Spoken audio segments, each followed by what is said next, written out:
Du faux sang, des victimes maquillées. Selon l'auteur de ce tweet, cette vidéo montrerait des Palestiniens qui font semblant d'être blessés. En réalité, ces images sont anciennes et sorties de leur contexte.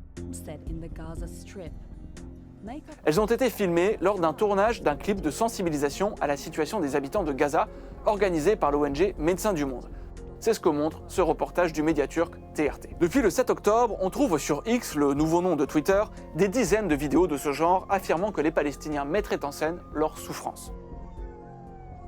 Elles sont très virales, et ce qui est particulièrement intriguant, c'est qu'elles ont en commun d'être partagées par des comptes basés en Inde.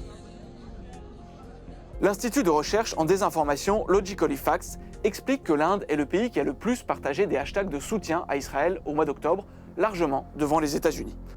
On retrouve aussi le hashtag Pallywood, un mélange de Palestine et Hollywood pour accuser les Palestiniens d'inventer les attaques dont ils sont victimes.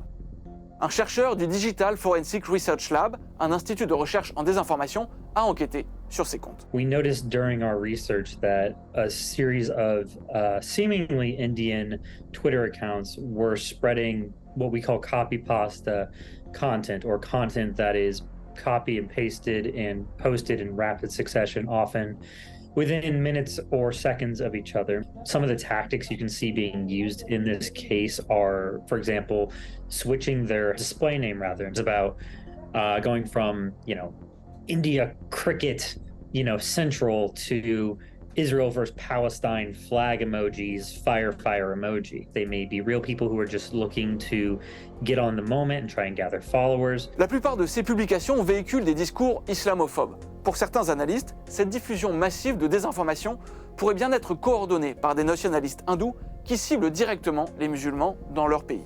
Surtout que l'Inde organise au printemps 2024 des élections générales qui verront s'affronter le parti nationaliste hindou au pouvoir et le parti social-démocrate du Congrès qui soutient les Palestiniens.